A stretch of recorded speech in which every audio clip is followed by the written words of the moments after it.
Hello दोस्तों, स्वागत है आपका मेरे YouTube चैनल 9 पॉइंट्स एक्सप्लेन में। तो अगर आपने अभी तक मेरे चैनल को सब्सक्राइब नहीं किया है तो इसे जल्द से जल्द सब्सक्राइब कर लें, क्योंकि यहाँ मैं आपको कोई भी टॉपिक 9 पॉइंट्स में इजीली एंड इफेक्टिवली एक्सप्लेन करता हूँ। तो चलिए, हमारा आज का टॉपिक है हिस्ट्री का सेकंड टॉपिक, जो कि है मीसोलिथिक एज, यानी कि मध्य पाषाण युग। तो चलिए हम आगे चलते हैं। हमारा पहला पॉइंट है मीसोलिथिक एज, उसकी डेफिनेशन, उसका पीरियड। तो meso means middle, middle means मध्य, lithic means stone, stone means पत्थर या पाषाण। तो इसका बनता है मिडल स्टोन एज, मध्य पाषाण युग। It is the period its period extends from 10,000 BC to 4,000 BC. It is the transition phase between nomadic phase of living and sedentary phase of living. अब नोमेडिक फेज ऑफ लिविंग और sedentary phase of living क्या होता है? Nomadic phase of living मतलब पहले के ज़माने में लोग क्या करते थे, एक जगह से दूसरी जगह जाते हुए वहाँ पे हंटिंग करते थे, शिकार खेलते थे, और एक जगह से दूसरी जगह पर जाके रहते थे। मतलब वो एक जगह पे स्थिर नहीं होते थे, ठीक है। तो वो होती थी नोमेडिक लिविंग। उसके बाद में उन लोगों ने अपना ली सेडेंटरी लिविंग, मतलब एक जगह पे फिक्स होकर रहना, वहीं पे उन्होंने अपने मकान बना लिए एंड ऑल दैट, ठीक है। तो ये होता है नोमेडिक फेज ऑफ लिविंग और सेडेंटरी फेज ऑफ लिविंग। और जो ये मीसोलिथिक एज है ना, ये नोमेडिक फेज ऑफ लिविंग और सेडेंटरी फेज ऑफ लिविंग के बीच का जो फेज था ना, वो था मीसोलिथिक फेज, ठीक है। यह जीवन के खानाबदोश चरण और जीवन के गतिहीन चरण के बीच के संक्रमण चरण है, ठीक है। तो ये हमारा पहला पॉइंट हो गया मीसोलिथिक एज। अब हमारा सेकंड पॉइंट है इंट्रोडक्शन ऑफ मैक्रोलिथ्स। अब मैक्रोलिथ्स क्या होते हैं, ये बताने से पहले मैं आपको मीसोलिथिक के बारे में कुछ चीज़ें बताना चाहूँगा। जैसे कि जो ये मीसोलिथिक एज है, ये स्टार्ट हुई थी आइस एज जो था, जो लास्ट आइस एज था, उसके ख़त्म होने के साथ साथ ये स्टार्ट हुई थी, ठीक है। तो जो लास्ट आइस एज था, उसके ख़त्म होने के साथ में ये स्टार्ट हुआ था। तो जब लास्ट आइस एज ख़त्म हुआ तो क्लाइमेट के अंदर काफ़ी चेंज आ गए, काफ़ी। तो वहाँ पे मौसम के चेंज होने के साथ साथ में बहुत ज़्यादा पेड़ पौधे, बहुत ज़्यादा जानवर उनका वहाँ पे उत्पन्न हुए, ठीक है। अब हुआ ये कि फॉरेस्ट और बुशेस इतने बढ़ गए थे, ठीक है, क्योंकि मौसम चेंज हुआ, और जो फॉरेस्ट थे, जो पेड़ पौधे थे, उनके लिए उनको क्लाइमेट ठीक लगा और उन्होंने काफ़ी ज़्यादा ग्रोथ की। अब जैसे जैसे फॉरेस्ट की ग्रोथ होने लगी, तो जो वहाँ के जो उस टाइम के जो लोग थे, मनुष्य थे, उनके लिए अलग अलग कठिनाइयाँ आने लग गई, उनको अलग अलग चैलेंजेस आने लग गए। अब उन चैलेंजेस को, जैसे चैलेंजेस मतलब कि जो पेड़ पौधे हुए उससे बन के जंगल बन गए, तो उन जंगलों को पार करना, घने जंगलों को पार करना। अब जो नए नए जानवर आए जो बहुत तेज़ भागते थे, तो उनको हंट करने के लिए, उनका शिकार करने के लिए, तो वो सब करने के लिए उनको नए नए टूल्स का उत्पादन करना पड़ा, मतलब उनको नई नई चीज़ें बनानी पड़ी। तो उन्हीं नई चीज़ों में से एक था मैक्रोलिथ्स, जो कि हमें हमारे सेकंड टॉपिक की तरफ लेके जाता है, जो कि है इंट्रोडक्शन ऑफ माइक्रोलिथ्स, ठीक है। अब माइक्रोलिथ्स क्या होते हैं? Microliths are small blade stone tools, ठीक है। अब माइक्रोलिथ क्या थे? ये छोटे ब्लेड के स्टोन टूल्स थे। अब कितने छोटे थे, अब ये देख लेते हैं। This microliths are tiny tools of 1 to 5 centimetre length, ठीक है। 1 से 5 सेंटीमीटर लेंथ के टूल्स थे, ठीक है। और ये पत्थर को साइड से काट के उन्हें तीखा करके छोटे छोटे उनको बनाया जाता था, ठीक है। मैं आपको दिखा देता हूँ कैसे थे ये। ये देखिए, ये हाथ की उंगली है। इस हाथ की उंगली के ऊपर इतने इतने छोटे छोटे, ये सिर्फ उंगली के ऊपर ऊपर आ रहे हैं, मतलब कि 1 सेंटीमीटर से लेके 5 सेंटीमीटर तक इनके मैक्सिमम ये होगा। तो ये हो गया माइक्रोलिथ्स। अब छोटे छोटे थे। अब ये यूज़ कहाँ आते थे, ठीक है, ये माइक्रोलिथ्स थे, ये कहाँ यूज़ आते थे? तो some microliths were used as a component of spear heads, arrow heads, knives, sickles, harpoons, daggers. They were fitted into grooves in bones, wood and reed shafts and joint together. मतलब कि जो हथौड़े होते थे, या कोई और, जैसे हथौड़े होते थे, कुल्हाड़ी होती थी, ठीक है, चाकू होते थे, ठीक है। तो जैसे ऐसे अलग अलग औजार होते थे, तो उनके अंदर इन छोटे छोटे मैग्रोलिथ्स को ऊपर की तरफ लगा दिया जाता था। जैसे कि अपने देखते हैं ना कि भी हथौड़े के अंदर जो नीचे का जो होता है, डंडा होता है वो लकड़ी का होता है और ऊपर की तरफ वो होता है लगा हुआ लोहे का।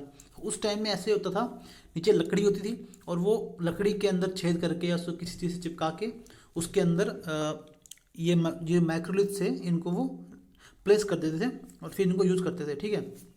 Use of bows and arrows for hunting. Use of bows and arrows for hunting has been documented by mesolithic man in rock art of that period. मतलब कि इसके बारे में उस पीरियड के जो हमें आर्ट मिला है उसमें भी उन लोगों ने शो किया है कि हाँ वो लोग यूज़ करते थे। ठीक है। वो जो एरोज होते थे, बोज होते थे, बाण होते थे, उनके अंदर वो चीज़ यूज़ करते थे। ठीक है। शिकार के लिए धनुष और तीर का उपयोग उस काल की रॉक कला में मेसोलिथिक पुरुषों द्वारा प्रलेखित किया गया है। ठीक है। ये हमने फिगर देख ही लिया, इतने छोटे छोटे होते थे। ठीक है। अब हम चलते हैं हमारे थर्ड पॉइंट की तरफ, मेजर साइट्स, प्रमुख साइट्स क्या क्या थी। ठीक है। अब राजस्थान के अंदर आए तो राजस्थान के अंदर जो मेसोलिथिक की जो लार्जेस्ट साइट थी वो थी बागोड़। राजस्थान के अंदर बागोड़ जगह है वो लार्जेस्ट मेसोलिथिक साइट थी इंडिया में। ठीक है। गुजरात के अंदर हम चलें तो गुजरात में अखाज, वलसाना, हीरपुर, लंघाज और भी काफ़ी थी छोटी मोटी। यूपी में चलें तो सराई नहराई, मोरहाना पहाड़, लेखिया एक्सेट्रा। मध्य प्रदेश में चलें तो भीमबेटका, आदमगढ़, ये इंपॉर्टेंट साइट्स है। ये पैलियोलिथिक में भी थी, ये मेसोलिथिक में, ये आगे भी होगी। ठीक है। झारखंड में चलें तो छोटा नागपुर प्लेट्यू। उड़ीसा में चलें तो मयूरभंज, सुंदरगढ़ एक्सेट्रा। साउथ में चलें तो संगाकालू कर्नाटका में थी और other places in Tamil Nadu and Andhra Pradesh में भी ये चीज़ थी। ठीक है। अब हम ज़रा मैप को देख लेते हैं। इसमें हम देख पा रहे हैं कि जैसे ये गुजरात में है तो यहाँ पे ये 3 साइट्स है, वलाशा, अखाज, लंगाज। और वहीं यूपी में, एमपी में है भीमबेटका, यानी चाहिए आदमगढ़ है। ठीक है। इधर आदमगढ़ है।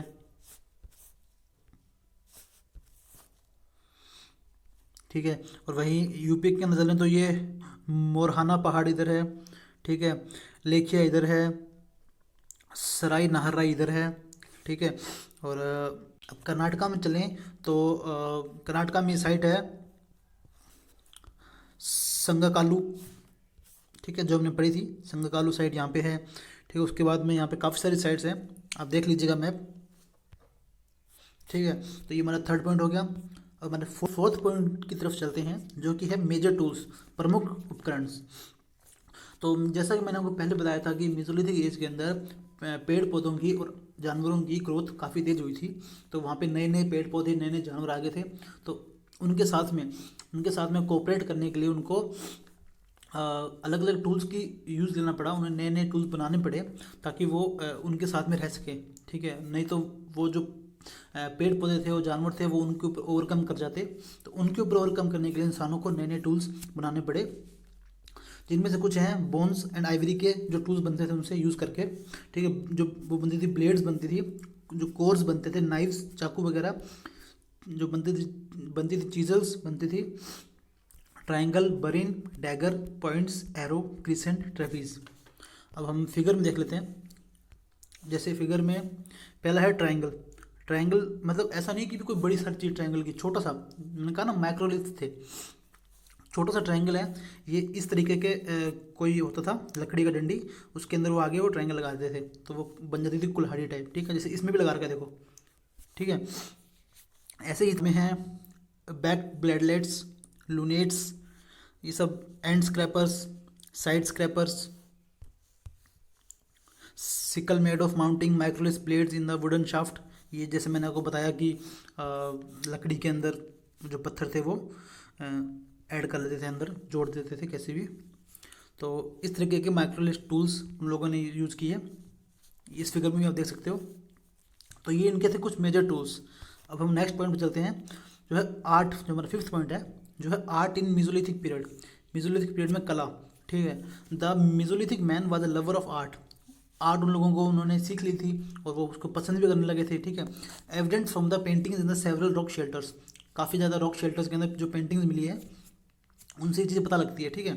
The paintings are mostly in red and white pigments. जो पेंटिंग्स थी वो मोस्टली रेड और वाइट पिगमेंट्स में थी।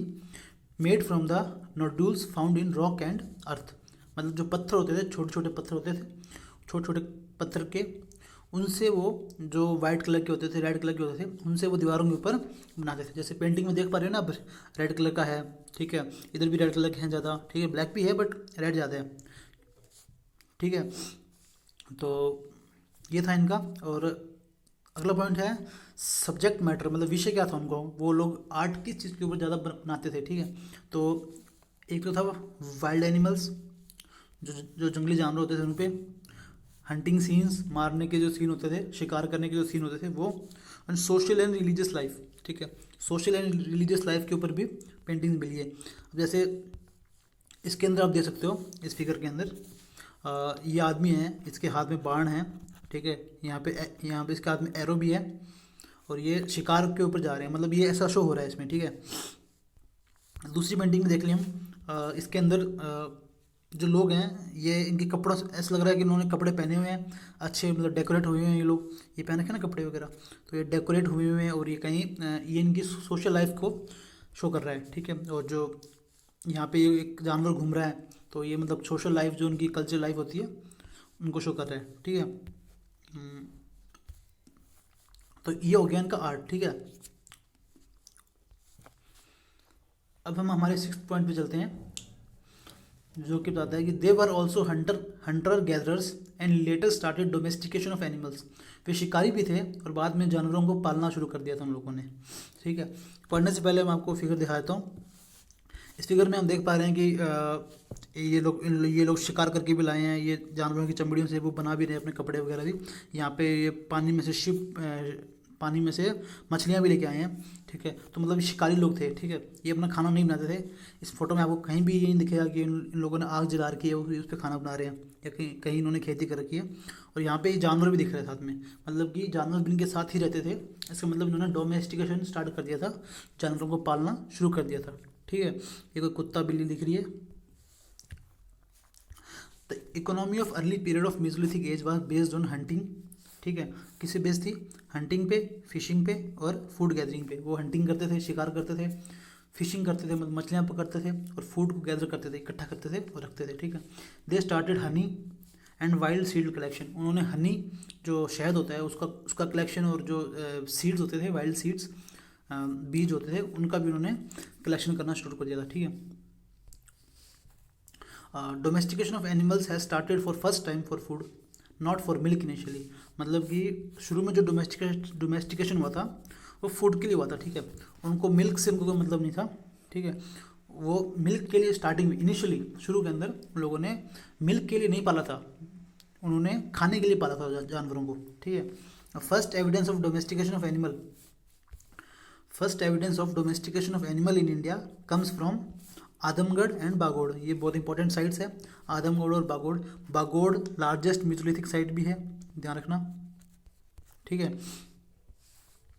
First animals to be domesticated were dog, cattle, sheep and goat. जो पहले कुछ एनिमल्स थे जिनको डोमेस्टिकेट किया गया था, वो डॉग था, कैटल थी मतलब भेड़ बकरियाँ, शीप भेड़, और गोट मतलब बकरी, ठीक है।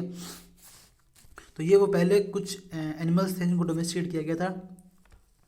अब हम हमारी नेक्स्ट स्लाइड पर चलते हैं, जो कि हमारा 7th पॉइंट है। They were first to start cultivation. वो लोग वे पहली बार खेती शुरू करने वाले थे, ठीक है। अब एक चीज़ में आप कंफ्यूज मत होइएगा कि मैंने 6th पॉइंट में बोला है कि वो हंटर गैदरर्स थे, और इसमें मैं बोल रहा हूँ कि कल्टीवेशन भी करते थे। तो एक चीज़ मैं आपको बता दूँ कि ये जो कोई भी होती है, कोई भी एज होती है, कोई भी पीरियड होता है, तो वो बहुत लंबा होता है, ठीक है। अब ये कितना था, ये 10,000 से लेके 4,000 तक था, ठीक है। ये बहुत लंबा पीरियड है। तो इसमें स्टार्टिंग में तो वो हंटर गैदरर्स थे, ठीक है, हंटर गैदरर्स थे। बट एंड में जाके उन लोगों ने क्या किया था, कल्टीवेशन एंड पीरियड में, मतलब मीसोलिथिक के अंदर, बिल्कुल एंड के अंदर कल्टीवेशन भी थोड़ी थोड़ी उनको पता लग गया था कि हाँ, क्योंकि उन लोगों ने वाइल्ड सीड कलेक्शन स्टार्ट कर दिया था, मैंने आपको बताया, ठीक है। तो they were first to start cultivation. Agriculture was not so well developed and was just beginning. जैसे मैंने आपको बताया ना कि जो खेती थी, जो कृषि थी, वो इतनी अच्छी तरह से विकसित नहीं हुई थी, और सिर्फ एक शुरुआत थी। First plant to be cultivated were wheat and barley. पहले जो प्लांट कल्टिवेटेड हुए थे वो वीट एंड बार्ले थे। पर ये उन्होंने सिर्फ स्टार्टिंग की थी उनके लिए, बट ये अर्ली उस टाइम के ह्यूमन बींग्स के लिए ये कोई रेवोल्यूशन से कम नहीं था, उनके लिए एक क्रांति थी। तो ऑब्वियस ऑफ कोर्स सी बात है कि वो लोग एग्रीकल्चर करने लगे थे, तो क्रांति होगी, वो फूड से फूड बनाने लगे थे, बीज से फूड बनाने लगे थे, उनको यहाँ वहाँ भटकना नहीं पड़ता, ठीक है। तो उनके लिए क्रांति से कम नहीं था, वो यहाँ वहाँ भटके बिना भी वहीं एक जगह पे सेटल होके भी, और वो लोग अपना जो उनका फूड का जो था कंजप्शन था उसको वो कंप्लीट कर सकते थे। तो ये हमारा 7th पॉइंट था कि उन्होंने कल्टिवेशन स्टार्ट कर दी। देन अब हमारा 8th पॉइंट है change of lifestyle from nomadism to sedentary settlement, घुमंतु बस्तियों में घुमंतु जीवन शैली से परिवर्तन, ठीक है। With the end of ice age, जैसा मैंने आपको बताया कि आइस एज खत्म हुई, क्लाइमेट चेंज हो गया, क्लाइमेट जो लोगों के हैं उनके फेवरेबल हो गया, ठीक है। तो उसकी वजह से बारिश अच्छी होने लगी, रेनफॉल बेटर होने लगी, वार्म एटमॉस्फेयर थोड़ा थोड़ा गर्म होने लग गया क्योंकि आइस एज खत्म हो गई थी, ठीक है। Increased food security cultivation start कर दिया था और फिशिंग करने लगे थे, उन्होंने हनी सीड कलेक्शन स्टार्ट कर दिया था, तो उससे उनकी फूड सिक्योरिटी भी अच्छी हो गई थी, ठीक है। लेड टू द उनसे क्या हुआ कि it led to the reduction in nomadism, मतलब कि नोमेडिज्म मतलब यहाँ वहाँ घूम के और खाना इकट्ठा करने में वो उनकी, ऐसा नहीं कि पूरा खत्म हो गया, बट उसके अंदर थोड़ी आई उतरे कम हो गया, ठीक है। To seasonally sedentary lifestyle and increase population, मतलब कि एक जगह पे सेटल होने वाली लाइफस्टाइल स्टार्ट हो गई थी और उसकी वजह से पॉपुलेशन भी इंक्रीज हो गई थी, ठीक है। They move to new areas, वो नए एरिया पे मूव करते थे, where availability of water was easy like near rivers and settled, ठीक है। मतलब जहाँ पे पानी का इजीली अवेलेबिलिटी थी ना, वहाँ पे वो सेटल होने लग गए। जैसे कि सबसे ज़्यादा पानी की अवेलेबिलिटी कहाँ होती है, रिवर के पास में, तो वो रिवर के पास में सेटल होने लग गए। इन 2 फिगर्स में हम देख सकते हैं, पहला फिगर हमें शो कर रहा है नोमैडिक सेटलमेंट की, मतलब वो कहाँ रह रहे हैं, केव्स में रह रहे हैं, यहाँ पे भी ये बंदा दीवार के ऊपर ड्राइंग भी कर रहा है, ठीक है। और ये एक जगह से दूसरी जगह पे यहाँ पे लोग आ रहे हैं वो लेके जानवरों को, ठीक है, शिकार करके। तो ये था नोमैडिक लाइफस्टाइल, ठीक है। और इसके बाद में जो सेकंड जो है डायग्राम है, इसमें क्या दिख रहा है, इसमें दिख रहा है सेडेंटरी लाइफस्टाइल। यहाँ पे लोगों ने अपने घर बना लिए हैं, झुग्गी झोंपड़ी, ये मतलब उतने पक्के नहीं थे, ठीक है, बट ये इन लोगों ने ये जो है रिवर के पास में सेटल होने लगे थे, यहाँ पे ये फिशिंग वगैरह करते थे और अपना जो भी मतलब एक जगह से एक तरह से नोमैडिज्म से सेडेंटरी लाइफस्टाइल उन्होंने स्टार्ट कर दी थी, ठीक है। हमारा आखिरी पॉइंट है 9th point, disposal of dead and making of Graves. उन लोगों ने पहले ये होता था कि भी जो इंसान मर गया उसको वहीं छोड़ दिया या जो कुछ भी किया उन लोगों ने, हमें नहीं पता, बट इस फेज़ के एंड तक आते आते वो लोग, जो आदमी मर जाता था, जो डेड था, उसका डिस्पोजल भी करने लगे, मृतकों को दफनाना और मेकिंग ऑफ ग्रेव्स, ठीक है। तो जो उन्होंने जो नई लाइफस्टाइल अपनाई सेडेंटरी लाइफस्टाइल, वो it led to the various phase of to intentionally dispose the dead, मतलब कि पहले होता था कि जो डेड आ गया उसको उन्होंने वो मिट्टी के अंदर अपने आप दफन हो गया या कैसे भी पड़ा वो होता था, बट जो इनकी नई लाइफस्टाइल थी सेडेंटरी लाइफस्टाइल, उसके अंदर उन लोगों ने इंटेंशनली, मतलब कि जानबूझकर, मतलब खुद की मर्जी से वो उनको दफनाने लग गए, ठीक है। और उस टाइम में ये सब बनना स्टार्ट हुई, ठीक है, ग्रेव्स वगैरह। The dead were buried in both extended and crouch position, ठीक है। जो डेड थे वो एक्सटेंडेड पोजिशन में भी ज़मीन में गाड़े जाते थे और जो क्राउच पोजिशन में होते थे। अब हम इस फिगर में देख लें, इसके अंदर इंसान को बिल्कुल सीधा, मतलब कि एक्सटेंडेड पोजीशन में इसको ज़मीन में गाड़ा गया है, ठीक है। जो सेकंड जो है उसमें उसको क्राउच्ड पोजीशन में किया हुआ, मतलब दोनों टांगें ऊपर की तरफ, हाथ फोल्ड और गर्दन को थोड़ा सा ऐसे पीछे करके छोटी सी जगह में उसको कर दिया क्राउच। तो ये मतलब होता है एक्सटेंडेड और क्राउच पोजीशन का, ठीक है। In some cases 2 individuals are buried together, कुछ केसेज में, कुछ मामलों में 2 व्यक्तियों को एक साथ दफनाया जाता था, ठीक है। जैसे इस फोटो में देख पा रहे हैं कि 2 लोगों को एक साथ दफनाया गया है, ठीक है। तो इस तरीके से मैंने आपको 9 पॉइंट्स बता दिए मेसोलिथिक एज के। कोई भी एग्ज़ाम हो, कुछ भी हो, इन 9 पॉइंट से बाहर कोई चीज़ नहीं आएगी। अगर बाहर आती भी है तो आप इन 9 पॉइंट्स को रेफ़र करके इनको उनके साथ जोड़ के आप आंसर निकाल सकते हो। मेसोलिथिक एज के अंदर इतना ही पढ़ना काफ़ी है। इसके बाद में आपको कोई एनसीईआरटी पढ़ने की ज़रूरत नहीं है, कोई और बुक पढ़ने की ज़रूरत नहीं है। ये नोट्स एनसीईआरटी, आर.एस. शर्मा और अदर जो किताबें हैं उनसे रेफ़र करके ही बनाए गए हैं मेरे। और अगर आपको इनके नोट्स चाहिए तो मैं इस पीडीएफ का लिंक डिस्क्रिप्शन में दे दूंगा, आपको वहाँ से पीडीएफ मिल जाएगी। ये हिंदी और इंग्लिश दोनों में है, तो आपको पढ़ने में आसानी होगी। और अगर आपको मेरा ये इनिशिएटिव अच्छा लगा, अगर आपको मेरी वीडियो अच्छी लगी, तो प्लीज़ इसको लाइक करें, इसको शेयर करें, इसको सब्सक्राइब करें और नोटिफिकेशन ऑन कर लें ताकि आपको अगली पोस्ट की जानकारी मिलती रहे। और वीडियो देखने के लिए थैंक यू। और हंसते रहें, मुस्कुराते रहें, पढ़ते रहें, सीखते रहें और देखते रहें 9 पॉइंट्स एक्सप्लेन्ड।